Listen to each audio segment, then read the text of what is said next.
Let us first start in general with the idea of momentum P.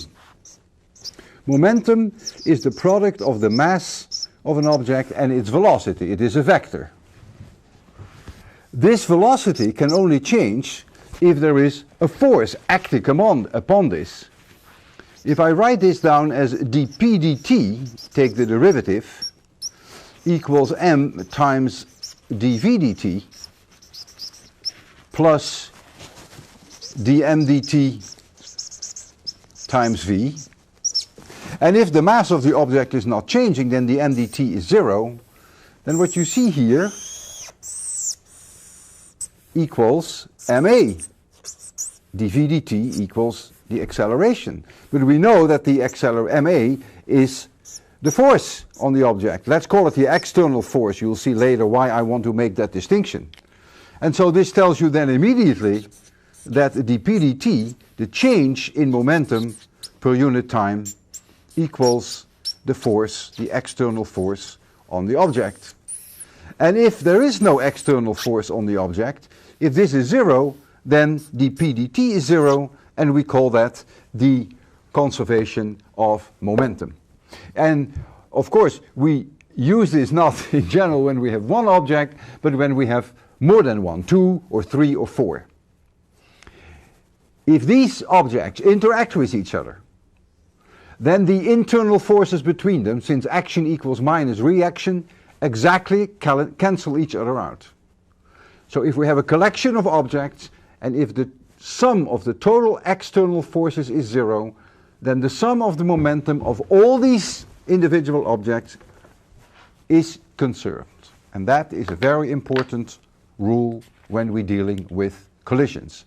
It always holds as long as there's no external force. Conservation of momentum always holds as long as there is no net external force on the system. So if we write this down in general form, P1 plus P2 equals P1 prime, that is after a collision, plus P2 prime.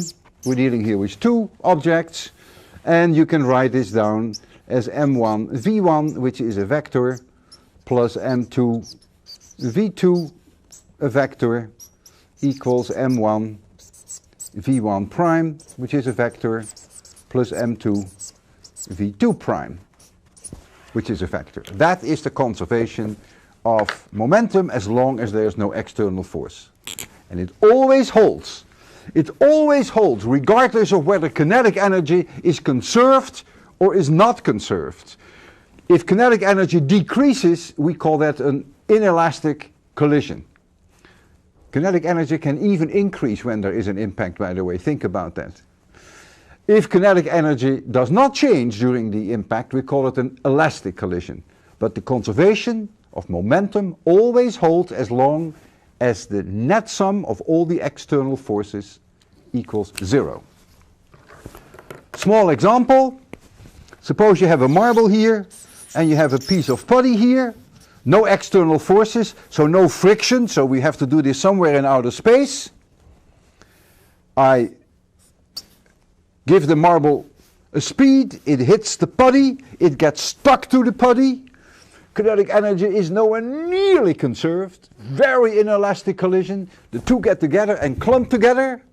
But since there is no external force, only internal forces, action equals minus reaction, putty pushes on the marble, marble pushes on the putty, they cancel out. One is in this direction, one is in the other direction. Therefore, in this case, momentum is conserved.